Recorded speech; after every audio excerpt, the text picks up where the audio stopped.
Ah oui, oui, vous étiez là. J'étais là. Et donc il y avait des petits haut-parleurs partout et il y avait la girafe. Ouais. Ça s'appelait parce qu'elle avait mis des... Elle avait, il y Elle avait avait. conçu le dernier mot, c'était pas son regret. Comment ça s'appelait, Pierre? L'exposition de Sophie Comment Kahn. s'appelait l'expo de Sophie Kahn? Oh, C'était 5 des- soucis. Souci. Oui, il y avait quelque chose sous souci. C'est une grande artiste. Excusez-moi, chez les jeunes artistes français, vous avez des coups de cœur? Et j'ai beaucoup de coups de cœur, mais pour l'instant, j'en ai pas vu suffisamment pour. Oui, mais vous êtes intéressé par l'art contemporain. Bah, bien sûr, oui. C'était très bien le jeune artiste, mais lui, c'est un Thaïlandais, celui que j'ai vu là, à l'instant, avec le journal Libération et la phrase qu'il avait écrite dessus. Comment il s'appelle ce jeune artiste? Ah oui, Vikram Tiruvanija, c'est extraordinaire. Il est très engagé politiquement, il fait vraiment beaucoup de choses. Oui, c'est un artiste. Bon, vous très avez plutôt les intéressant. artistes engagés, c'est ça, Non, politiquement. pas seulement, mais non, j'aime aussi les artistes engagés, mais pas seulement. Ça peut être aussi Mais, juste la beauté esthétique. Je pense voilà. que si on a le temps de visiter plus de choses, Voilà. Non, on est arrivé il y a 10 minutes.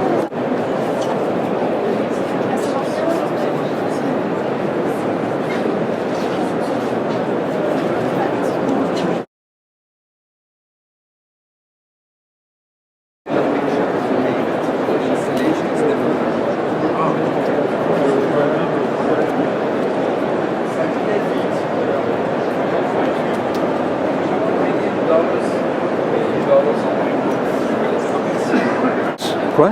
Je Tu dois as- vraiment courir. Tu es ici dans la foire? Oui, mais je dois partir maintenant. Il y a un taxi qui m'attend.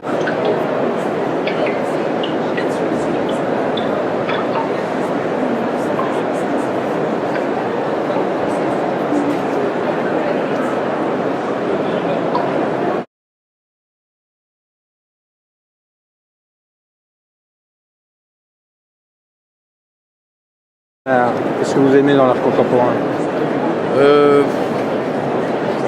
Des choses très différentes, mais je ne suis pas un spécialiste. Et vous êtes là pourquoi alors? Parce que j'aime. Ben voilà, donc J'aime les aquarelles de Barcello que j'ai découvert il y a très longtemps. Voilà, par exemple. il n'est pas ici. Non, je pense pas non, je pense qu'il est. Non, il est plus à la FIAC. C'est dommage. Mais il y a plein de gens que j'aime. Ok. Comment il s'appelle? Gideon Rubin. Gideon Rubin. Et donc il est vendu à 1500 € pièce. 1100 euros 1100 €, encore moins. la pièce. Et ceux-là, La pièce. ceux-là, ils sont à 5000. Et alors, tout a été vendu. Pas tout. Et il y en a encore, on a encore quelques-unes Et qui restent. expliquez-moi un peu la pièce. Toutes des stars. Ben, c'est le monde, c'est d'après des tableaux connus, c'est des stars, c'est des politiciens, c'est des chanteurs. Mon préféré personnellement c'est le petit Kirchner qui est là. Le petit Kirchner, d'après un tableau de Kirchner. Il ne fait jamais les visages. Non, jamais. Et pourquoi? Parce qu'il a commencé à travailler en achetant des photos d'époque, donc notamment en faisant des portraits comme C'est ça, lui des aussi, portraits ça anonymes. Et donc en effaçant le visage, comme ça chacun d'entre nous peut un peu projeter ses propres mémoires.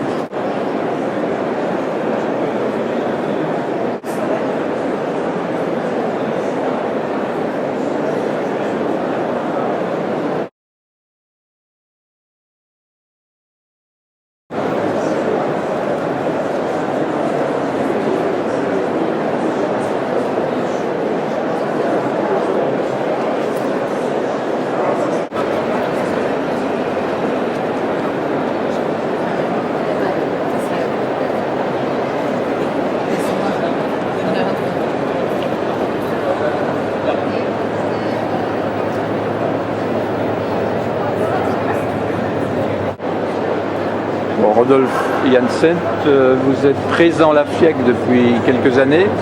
Qu'est-ce qui fait que cette foire est devenue incontournable aujourd'hui? Ce qui fait que la foire est devenue incontournable, c'est le fait que les collectionneurs français, depuis 10 ans, se sont mis à acheter de l'art contemporain, alors qu'ils achetaient surtout de l'art moderne et de l'art français avant. C'est le fait que les deux personnes leaders en France achètent de l'art contemporain, qu'il y ait que les musées soient très actifs et qu'il y ait un ensemble de collectionneurs importants, et c'est-à-dire des entrepreneurs importants qui achètent de l'art contemporain. Est-ce que tu penses de l'idée de Gagosian d'ouvrir une galerie au Bourget aujourd'hui? C'est une stratégie de pénétration intéressante à Paris? C'est-à-dire que ce n'est pas une pénétration parce que c'est périphérique à Paris, parce que ce n'est pas dans Paris, c'est extérieur à Paris. C'est là que les jets entrent. Mais c'est le plus grand aéroport privé d'Europe. Je pense que c'est une opportunité d'un espace exceptionnel. C'est une stratégie qui, à mon avis, on verra. Je pense il y a différents niveaux de galeries et de façon de travailler. Je pense que dans son option à lui, c'est aussi un gadget. Un gadget, c'est une façon de faire parler de lui et d'attirer certaines personnes chez lui. C'est du branding, c'est-à-dire c'est l'important, c'est quelque part chez Gagosian, le nom de Gagosian est plus important que le nom de ses artistes.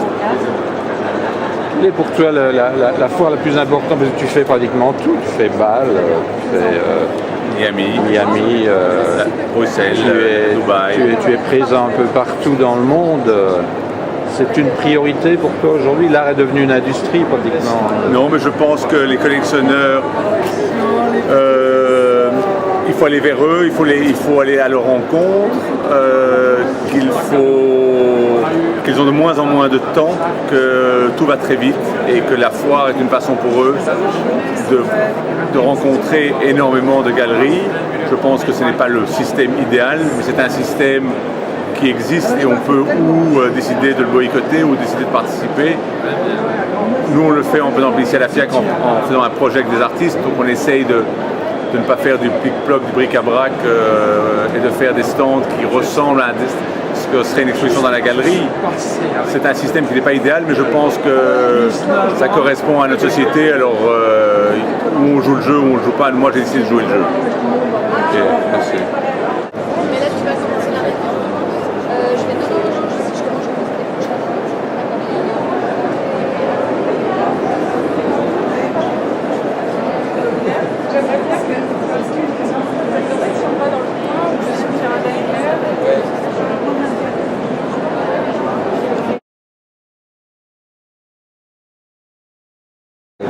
Il n'y a pas de gens avec une vision qui achètent les choses qui ne sont pas encore chères. Tu as encore des œuvres accessibles aujourd'hui? Oui, ici dans la FIAC, tu peux pas. J'ai des œuvres à 3 000 €. Patrick Van Kakenberg, c'est 3 500. Patrick Van Kakenberg. Voilà. Montre un peu.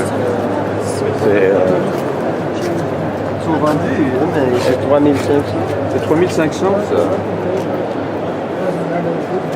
Mais ce n'est pas normal. Ce n'est pas normal. Ce n'est pas normal à ce prix-là. Patrick, je me rappelle, il expose depuis 20 ans. Comment ça se fait que la sauce ne prend pas avec lui? Et qu'elle a pris avec... parce que c'est un grand artiste aussi. Oui, mais c'est vendu. Comment expliques-tu qu'ici il faut le expliquer prix comme ça, quand un artiste n'a pas un marché aux États-Unis, bon, ça c'est la différence entre un artiste qui est vraiment connu aux États-Unis ou un artiste qui est seulement connu en Europe. Donc aujourd'hui, si tu veux, pour la cote, si tu n'as pas de marché aux États-Unis, tu n'existes pas. Et une bonne galerie pour mes artistes aux États-Unis, ça c'est important. C'est ce que tu cherches pour le moment? Une bonne galerie? Oui, je cherche pour chaque artiste, je cherche une bonne galerie aux États-Unis, je cherche une bonne galerie en Asie et pour le reste pour l'Europe. Alors le bon tuyau maintenant, si je veux investir, si je veux investir chez Zenoix, c'est qui? Sur qui est-ce que je dois miser? C'est Jack Whitney. Qui? Jack Whitney, un artiste américain qui a 72 ans. Il a 72 ans? Ah oui. 72 ans. 72 artiste noir américain. Il n'est pas connu en Europe. Il n'a pas fait la documenta, il n'a pas fait les grandes... Il n'y a que toi qui le montre. C'est moi Il y a que toi montre, qui le et il a eu la couverture de Art Forum. Ce n'est pas Richter, c'est Jacques. Jack. Ah oui, d'accord.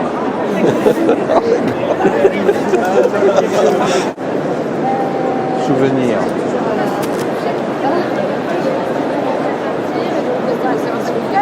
Mais moi, je fais d'abord le ya. Il y a la création et il y a le supermarché, il y a l'individu et il y a l'industrie. Et donc moi j'aime beaucoup le monde de l'art, j'aime beaucoup l'art, mais je prends ce qui me plaît et je jette ce qui me plaît pas. Et donc voilà, il faut trier, il faut pas prendre, c'est pas un bloc. Si on prend le bloc, on se trompe. Et voilà, il y a des gens qui sont là parce que les paillettes brillent, parce qu'il y a beaucoup d'argent. Il y en a qui sont là parce qu'il y a des artistes qui ont de l'imagination, qui ont un imaginaire qui leur parle. Moi, je suis plutôt dans la deuxième catégorie. Qui te parle aujourd'hui comme artiste sur la foire, par exemple? Ici, je dois dire qu'on perd très vite le sens de la mesure, parce qu'il y en a tellement, c'est foisonnant, il y a du bon et du mauvais. Il y a un moment où on perd, on capte des images. Moi j'aime bien ça, cette avalanche d'images, et puis il en reste quelque chose et il faut attendre que ça retombe. Mais c'est une foire, c'est pas une exposition. Okay. Il n'y a pas de cohérence, il n'y a pas de thème, il n'y a pas de choix de commissaire. Il y a autant de choix que de galeries. Et ça, c'est le bon côté. C'est-à-dire qu'on vient ici pour voir un maximum de choses, pas pour suivre une thématique ou pour voir un artiste comme on va au Grand Palais quand il y a une grande exposition rétrospective de tel ou tel artiste. Donc là, c'est une foire. Elle est dans le mot foire et on peut mettre plusieurs choses.